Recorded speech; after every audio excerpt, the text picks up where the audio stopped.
Australian residents, sign up for CoinSpot using the referral link below, and once you verify your identity and make your first deposit, and this can be as little as 5 cents, you will get $10 worth of Bitcoin deposited to your account.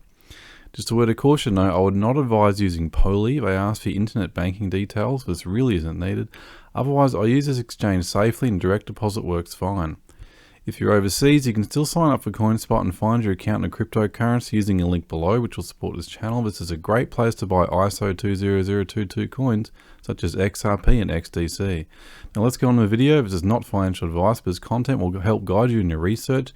Let's invest responsibly and grow our wealth together. Hello everyone and welcome. This will be a short presentation on NESARA or GESARA and how it relates to the ISO20022 compliant cryptocurrencies. And I'll be providing an overview of all of them, showing you how they can be used, with particular focus on XRP in particular. You may have heard theories about how the XRP token could come to be priced between $10,000 and $35,000 US, even though at the time of recording it is priced on the market at around 33 cents. So I'll be going over this scenario, and once we better understand it, then we'll be in a better position to discuss how likely this is and what the ramifications would be. We'll start by looking at the concept of NESARA, which stands for the National Economic Security and Reformation Act. This has been the subject of numerous conspiracy theories, and if you want to hear about secret military tribunals, underground bases, and clones of politicians and celebrities and all this kind of stuff, this is not the video for you. What I will be doing is looking beyond the QAnon-fueled mythos around this concept and instead focus on the good economic ideas that can furnish us with a fair and proper Great Reset. One that is far preferable to the nefarious ideas pushed by groups such as the World Economic Forum. The following is taken from an article linked in the description. In the 1990s, Harvey Francis Barnard proposed a series of economic reforms centered around ideas such as debt forgiveness and an overhaul of the monetary system, mainly conducted as an academic exercise towards his doctoral degree. Barnard, who believed that debt was the largest inhibitor to US economic growth, drafted these proposals in his self-published book Draining the Swamp, Monetary and Fiscal Policy Reform in 1996, sending copies to every member of Congress. These were, however, largely ignored and never actually introduced before Congress, so Barnard published them online under a new title, Draining the Swamp, The NESARA Story, Monetary and Fiscal Policy Reform. I haven't read this book personally, but it is immediately apparent that the title of this book is evocative of one of Donald Trump's campaign slogans, that being his proposal to drain the swamp. Whereas some people still anticipate the return of Trump, and such an event would mark the beginning of NESARA or GESARA. Unfortunately though, we have already experienced an unprecedented transfer of wealth facilitated during the presidency of Donald Trump. You may remember Operation Warp Speed. And this served to put billions of dollars of public funds into the hands of pharmaceutical companies that now have taken control over Western democracies and much of the media. Now, there are some people who tell you that Bitcoin is the answer to our modern monetary ills, and that some countries such as El Salvador and the Central African Republic has gone as far as to add Bitcoin to their reserves and accept it as legal tender. Thus far, neither of these moves has been successful or popular in their respective countries. What Bitcoin offers us as its value is the pioneering technology of a blockchain, a public ledger, and a method of secure validation. However, Bitcoin does not scale very well. It is very energy efficient and is too slow and expensive to use at the point of sale in everyday transactions. So when El Salvador introduced Bitcoin to the public, it was primarily used and accessed through their app. Because Bitcoin is too slow and the fees are too high to use in an everyday merchant situation, you need to have a third party overseeing the transaction and subsidizing or negating the fees somehow. If both the buyer and seller in a transaction are using the same app, only then can the transaction be fast enough, because the Bitcoin in this situation doesn't actually need to move anywhere. The appeal of this for governments is obvious because it allows them to centralize transactions under their control, as the underlying technology doesn't work well enough out in the open. To put it another way, buying Bitcoin in a centralized government app just temporarily assigns your ID within a spreadsheet to a portion of Bitcoin that the government supposedly holds. So any ownership of your quote-unquote money in this ecosystem becomes a rather nebulous concept. The same is true for exchanges, of course. As they say, not your keys, not your crypto. Both Bitcoin and Ethereum have the same issue. Transferring either to your own private address can be a slow and expensive prospect. So for this very reason, it is often left on exchanges. This is not a problem for the XRP token, nor is it a problem for XLM or Algorand. These are three ISO20022 compliant tokens that settle in about 3 seconds, have very low fees, and support various kinds of smart contracts. So the scripted part of the video is finished. Hopefully you learned something there, but now we're going to just talk a bit more free form about some of these concepts. So for example, what is ISO20022? What does it mean? What is a compliant crypto? Let's have a look. So ISO20022 protocol is a standard for electronic data interchange between financial services in the payment industry. It is based on DLT, distributed ledger technology, and uses ISO20022 as a messaging mechanism. So if we just skip ahead here, we see we have sort of compliance frameworks that have been put in place. So basically, these compliant ISO20022 compliant crypto coins are going to be able to operate alongside something like Swift. They're going to adopt a standard messaging framework for money transfers between organizations that are international in scope. Okay, so we can see the first milestone here in November 2022. All financial institutions processing Swift MT Category 1, 2, and 9 must process ISO 20022 by November 2022. So what that means for you as an investor is it's a good idea to have one or a number of these coins prior to that date. So I think if you own just one of these coins, it should be Ripple. That would be my choice. That's the dominant holding I have. And I guess I'm going to talk about the technology across the scope of this video here. And I think if you're going to own another one, it would probably be Algorand. So they would be my top two picks. Algorand does do some things that are a bit different and interesting.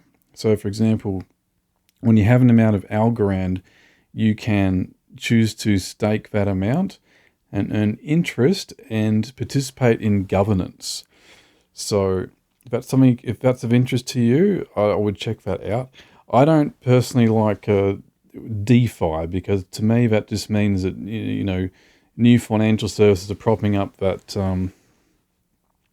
take a lot of the worst aspects of the old financial system and try to put it onto this new cryptocurrency space. So we've just come from a collapse of Celsius, for example. I don't want to stake coins on a third-party service that just popped up and hope my 20% interest compounds every week. I don't want to worry about whether or not I'll be able to withdraw that amount or any of that stuff, so I would stay away from that stuff. But in terms of Algorand, that is built into the protocol, so you can safely stake an amount of Algorand. And I think it's about 5% rewards you can get if you participate in a governance period and something like that. Otherwise, Ripple has a lot of features. I still think it's a premier coin in the space, but it is a bit more boring in that sense. So something to bear in mind. So where often the comparisons made at Ripple is the gold and Stellar XLM is the silver.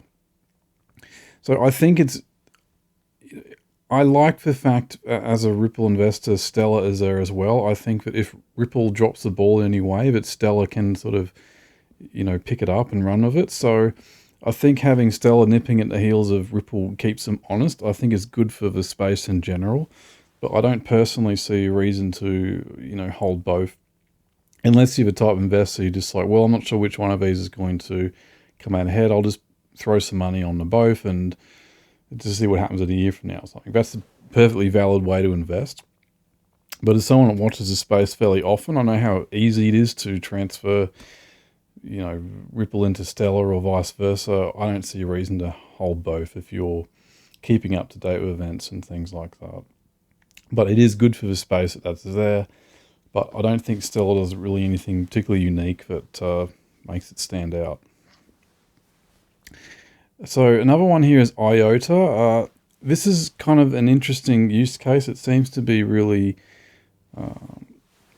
concerned with artificial intelligence or being some sort of economy that works for, autonomous robots or something like that. I don't understand how you take custody of it without, downloading an official app or something like that. So it's almost like it's not so much your own wallet as you're a client on the service. I don't really see a reason to have IOTA either. Okay. And XDC, I guess if you make the comparison at Ripple's gold and Stella's silver. I guess XDC might be bronze or something like that. So I've been in this blockchain space for a while, and I've been buying and selling crypto coins for a while, and I guess as proof of that, I actually still own Quark. So when's the last time you've heard anyone talk about Quark? You'd have to go back to 2014 probably. But what I'm going to do just briefly is, because I want to, talk about the range of ISO20022 cryptocurrencies, I just want to point out what are a couple of red flags to me and probably advise against these. But again, you might want to do more research and decide differently, but let's just talk about what are red flags to me. So first off, one of the ISO coins that are available is Hedera HBAR. So the only hardware wallet I have is actually a Ledger Nano.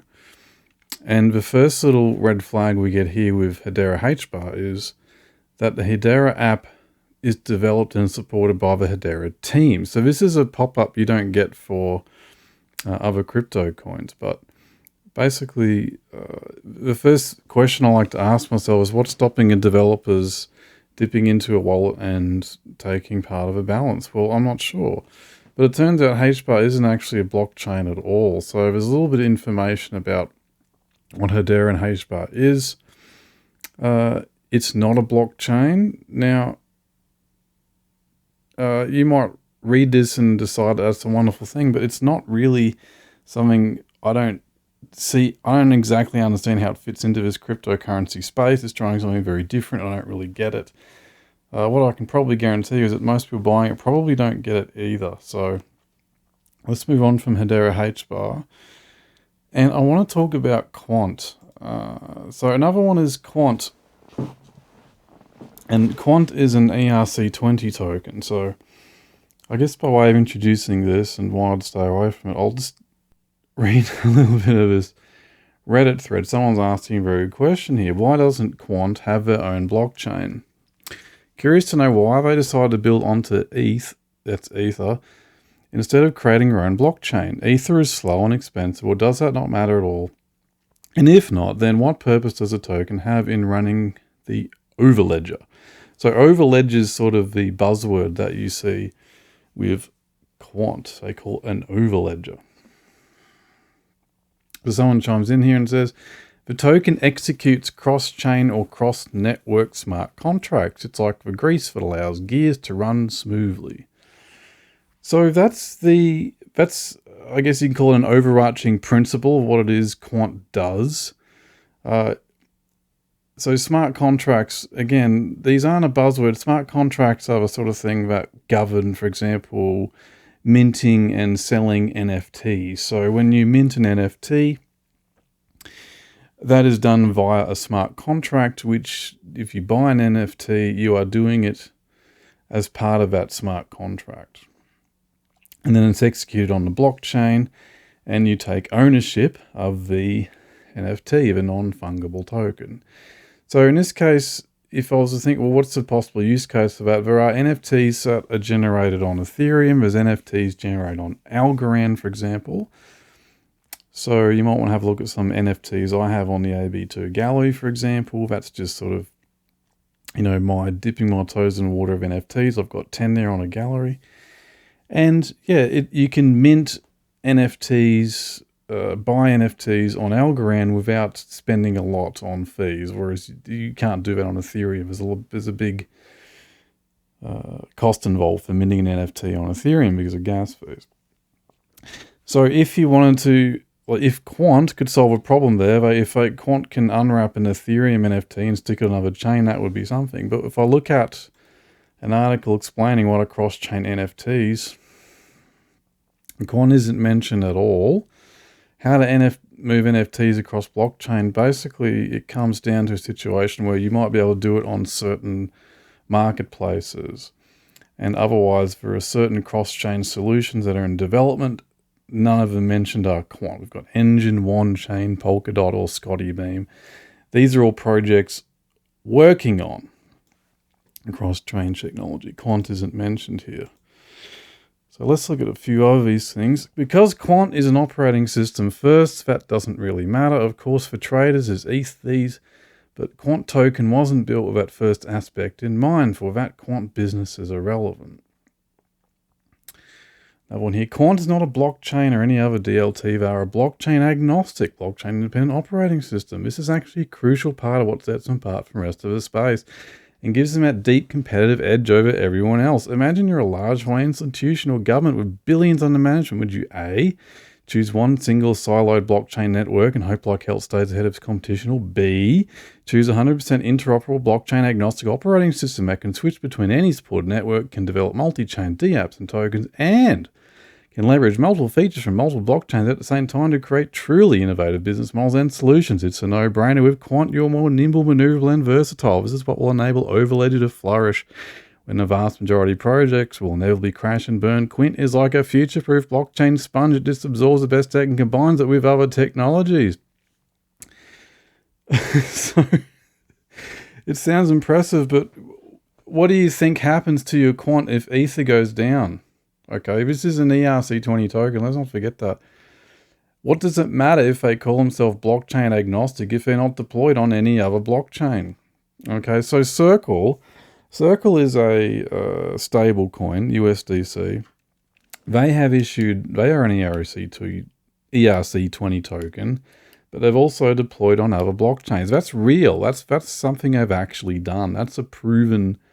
They've launched on other blockchains. Now, whether or not your independent exchange supports transacting via the other blockchains, that's a different issue. So even though they might have, I think Tron's another one, even though USDC can deploy on multiple blockchains, whether or not you'll be able to move it on other blockchains depends entirely on what is supported by the exchange you're trying to move them from, or things like that. So even when that's a proven technology and it's being deployed, that doesn't mean you're going to be able to use it. So this is just, I'm picking on Quant here because whenever I see these statements about what it can do, it's just all smoke and mirrors. These are like potentials for what it can do. So, I mean, I'm not saying you can't make money with Quant. What I'm saying is, you know, you're not buying what it can actually do, if anything now. You're buying hype and potential and marketing, okay? So, yeah, you might be able to make money with Quant, but I wouldn't touch it with a 10-foot pole. So I'm going to move on and just discuss another project here, because just to show the contrast, this is Vagabond, and they have their own website here. And the reason I'm mentioning that is because when you look at Vagabond on the XRP Block Explorer, I'm using XRP scan here, you can see they issued their tokens from 21st of October 2021 onwards. So there are some benefits to having an XRP account. In this case, you can qualify for certain airdrops. So I'm mentioning Vagabond because this was an airdrop I applied for, and they came through with their promise. So this is not a technology in the making. It's not a proposal. This is a working thing. So a government can, just like Vagabond did, issue a central bank digital currency on the XRP blockchain, which has been running since 2012 without any problems at all. So we can see here a typical transaction here of 500 Vagabond. That's how much I got from them, having established a trust line. So you can see the date it went out, when it was delivered. You have a complete record here, and it's all part of a blockchain history here. So on the Vagabond website, you can see this was a successful launch. I haven't followed the project since. I did sell the tokens and exchange them for XRP, but I'm bringing them up to say, just to show that this project, having launched on the XRP ledger now, can run their own wallet, which handles their own token, and they have launched their own ecosystem. So I haven't followed the project. I'm not quite sure how much value you can earn from it now, but I'm mentioning it because when we talk about XRP, we're not talking about a roadmap. There may be some benefits to investing in a project that does have a roadmap. You might think this is something great the project's going to achieve in 2025 or something. But with XRP, it's more like this is all working now. The technology is working now. And what's holding it back are things like regulation. It's just waiting for people to jump on board. And all the deals you see Ripple, the company, have made lead you to believe. In fact, there will be central banks jumping on this, issuing tokens on their ledger, because it's been running all this time. It's had to face technical hitches and issues all this time. It's had to face hacking attempts all this time, and it's been surviving in the wild all this time. So you're not investing in potential features that may come down a pipeline. We're investing in a proven technology in the hopes that this is going to be front and center of a financial reset. So that's what I'm going to talk about now. I'm going to talk about the financial reset, how that's something that people can get interested in, and this is going to get into matters like getting away from transitioning from a debt-based economy. That's why at the end of the day, people are going to get excited about a new financial system, because we're no longer going to have a debt-based economy. So, for example, these sort of things are talked about in politics, like, Bernie Sanders will come along and say, if I get elected, I'm going to pay off his student loans. And then people that have paid off their student loans feel like, oh, well, that's great for them, but what about us? We worked hard and we paid off our debts. What's in it for us? I think what's going to happen with interest, for example, if you just took out a mortgage last year and you've been paying off your mortgage, you haven't paid off the principal yet. So that debt isn't necessarily going to disappear. It's not going to disappear until you have paid off the principal. But what is going to disappear is the idea of interest. So now that I've mentioned interest, let's talk about some of these proposed benefits of NESARA. And here's some points where some of the mechanisms of NESARA are proposed. So I want to talk about how Ripple relates to that. So, for example, point 1 forgives credit card, mortgage, and other bank debt due to illegal banking and government activities. Well, like I said, if you've just taken out a mortgage last year, you haven't paid off the principal. What we have, though, is banks, as well. What's been fraudulent here is the nature of interest themselves, because banks are already operating out of the principle of a fractional reserve system. So they loan out more money than they have in reserve. So when they get loan repayments, these repayments are fraudulent because they don't actually have the amount of money that they're loaning out. So I think it's something like a factor of, you have deposits in a bank, and I think it's something like 9 times that amount are often given out as loans. Well, that money doesn't exist, so they don't require interest to be making money. They can just be taking loan repayments because they've made that principal up. So, banks can function and generate income without interest. So it's the interest itself that's the problem. So if you've paid out your mortgage, sometimes these ideas in NESARA, people talk about prosperity funds. These funds are coming to you. Well, maybe interest payments you've made will be given back to you under a new financial system, okay? And this can happen with mortgages or just credit card debts. So, for example, I have a credit card debt and have had for some time. And I have made enough money in the past to pay off my credit card loan. I guess you'd call it a loan. But I haven't done that. Why is that? Because, I've decided to manage the debt. So I might pay a monthly payment, and 3/4 of that will go on interest. But that quarter that's left, I can take and buy something like XRP.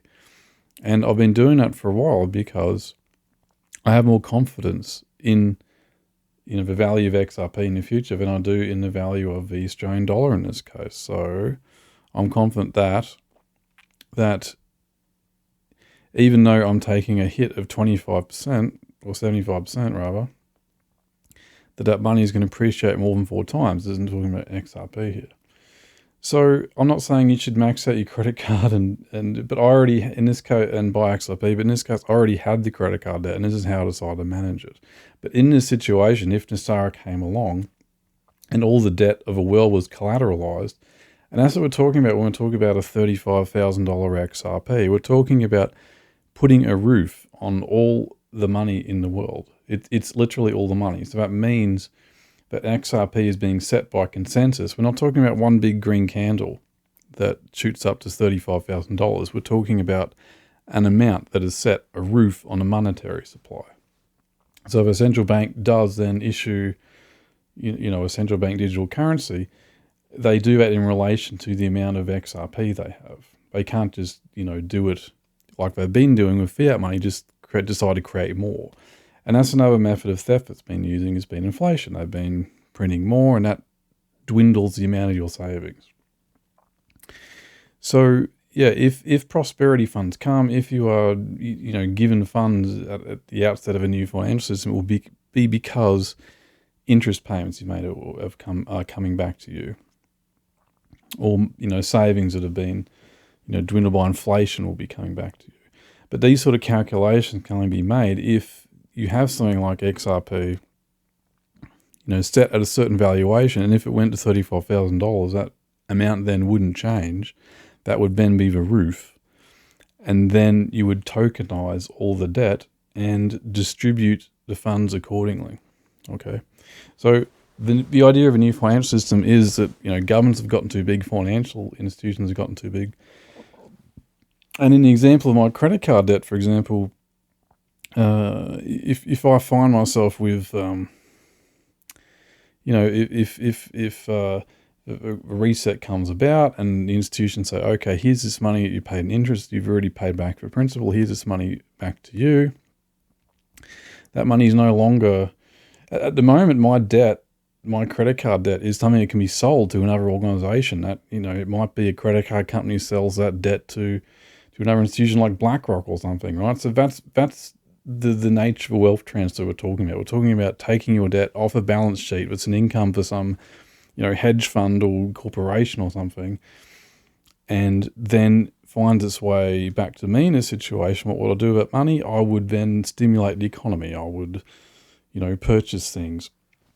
So even though, like, at points like this, income tax disappears, you still have a consumption tax. So, you know, if I go down to my local grocery store and buy some broccoli for $1, it could be a 20% consumption tax. That 20 cents, you know, I might be paying 80 cents on the value of a good. Some profit goes to the seller. 20 cents would go to the, you know, government authority. That 20 cents is ensuring that, you know, the roads are maintained, that the supply chain continues to work, that all the you know, transportation and oil and whatever we're looking at keeps functioning, so that broccoli can keep finding its way to my local shop. That's what that consumption tax then pays for. Okay, but it's no longer going to pay for all the cronyism we've had. So it's not going to go to like vaccine manufacturers and things like that, because taxes have gotten so high.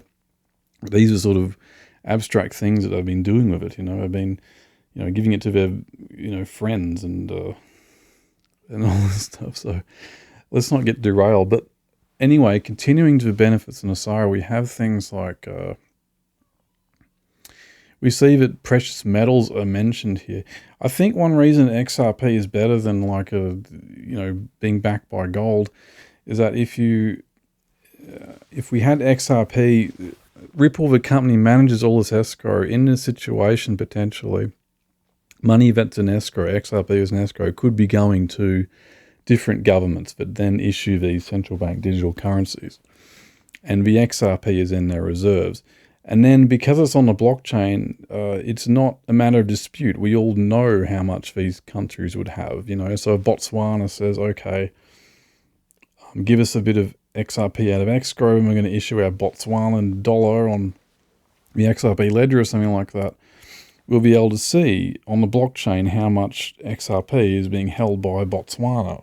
You see what I mean? So when it's something like gold, that's very difficult to quantify.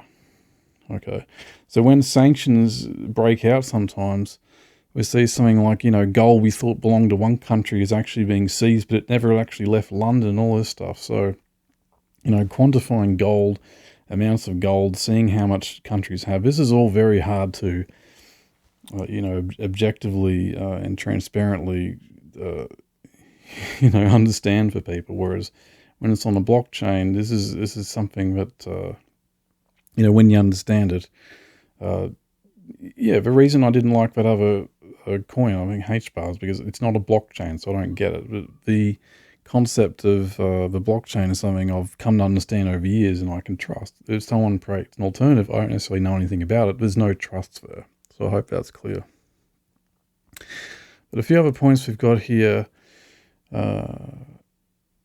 enable the release of new technologies such as alternative energy devices. What we've seen companies be able to do with money is they've been able to, purchase a patent and then shelve it. Okay. So again, as part of a new financial system, these sorts of things would no longer be tenable. Okay. So these are kind of things you would no longer be able to do with money. You can't hold back progress because you have shelved a patent or something like that. So there is a new consideration for, the future of mankind and things like that. Is an interest that overrides, somebody's shelved patent or something like that. So I hope that's clear. Okay, so the origin of this XRP at $10,000 to $35,000 price range does come from this speech from Jimmy Valet of Val Hill Capital. And I don't want you to listen to this video and think I'm offering some sort of guarantee that this is what's going to happen. But I guess the questions I think we need to consider are, is XRP designed to function optimally when it does have its valuation? So for example, if you wanted to use XRP for international settlement, you can't really, purchase a full tanker full of oil or something because the market cap is too low. You can't put those funds into it, high funds into it for the sake of a sale without moving the price around. So it would function optimally at a set price. And these figures of $10,000 to $35,000 are there because that is what we're taking into consideration. We're taking into consideration tokenizing large levels of debt. So the whole balance sheet transfers over to XRP. So I've just pulled up some tweets from XRP Line here. I'm not necessarily endorsing his methodology or anything like that, or anything he's come up with. But I do want to give my take on what a buyback scenario would be. So as I've said before, if we have a whole number of central banks, a whole number of governments all agreeing by consensus to set the price of XRP at such and such a price, might be $35,000, they would have enough from Ripple themselves. So Ripple, who has been the custodian of a large amount of Ripple and escrow, they would be transferring their escrow funds to all these different central banks. They would have enough to get this economy going. So then someone like myself, I'm not going to say exactly how much Ripple I have, but I have more than 1,000 tokens, right? So if XRP becomes a $35,000 token, that means I would have the equivalent of at least $35 million, right? So how would the buyback happen? Well, what it would mean is that, I mentioned Botswana before, they're able to issue a certain amount of their currency because it's based on a certain amount of Ripple they have. So they are incentivized to purchase that Ripple from me because I would be enabling them to increase their money supply. So, and it's the same, like if I wanted to travel, like, I haven't been to Botswana, but I like Japan, for example. So Japan would be, like any number one of these countries, somewhere that wants to, increase their money supply by buying from a private XRP holder. So I might go there, I might get, a large amount of yen and use that yen to fund a business and hire employees and have somewhere I can stay when I'm in Japan, and I continue to another country and do something similar. Or someone else that has a similar amount of XRP, their dream might be to, buy a big yacht from a French yacht manufacturer or something. But in each of these situations, these XRP holders, private holders, would be traveling around and entering into a contract, essentially by selling your XRP, allowing these countries to expand their monetary supply by purchasing Ripple. And then the money these private holders would be getting in return would be used to stimulate the new economy. So if you bought a super yacht or something, there would be that consumption tax there again. So that money would be going to the country that has the yacht yard in it, or if I buy a business in Japan and operate a business in Japan, yeah, everything we're doing is creating more revenue for the host government in a situation. So that's how the buyback as such would work. It would be a price set by consensus, and then all these different economies would be competing to try to, entice private Ripple holders to increase their respective portion of a monetary supply. So yeah, I'll leave it at that. I want people to understand this scenario before they then comment on how likely it is. So a lot of people say, oh, XRP going to $35,000, that's ridiculous, that's hopium. Understand this scenario before you dismiss it, okay? So we are at the cusp of facing a lot of huge problems that do stem from the nature of our economies, okay? So this is a solution, all right? So if you're listening to this video, if you've listened to it the whole way through, I'm hoping this information will be a benefit to you. I think it's really behooves anyone to take a little position, no matter how small, in these currencies. Just get your foot in the door with these technologies.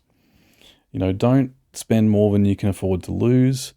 Don't spend, so much money you're going to be worrying about it constantly.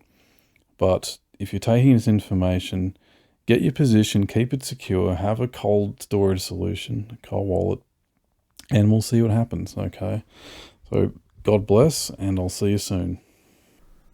Australian residents, sign up for CoinSpot using a referral link below, and once you verify your identity and make your first deposit, and this can be as little as 5 cents, you will get $10 worth of Bitcoin deposited to your account. Just a word of caution though, I would not advise using Poly. They ask for your internet banking details. This really isn't needed. Otherwise, I use this exchange safely and direct deposit works fine. If you're overseas, you can still sign up for CoinSpot and find your account in a cryptocurrency using a link below, which will support this channel. This is a great place to buy ISO20022 coins, such as XRP and XDC. Now let's go on to the video. This is not financial advice, but this content will help guide you in your research. Let's invest responsibly and grow our wealth together.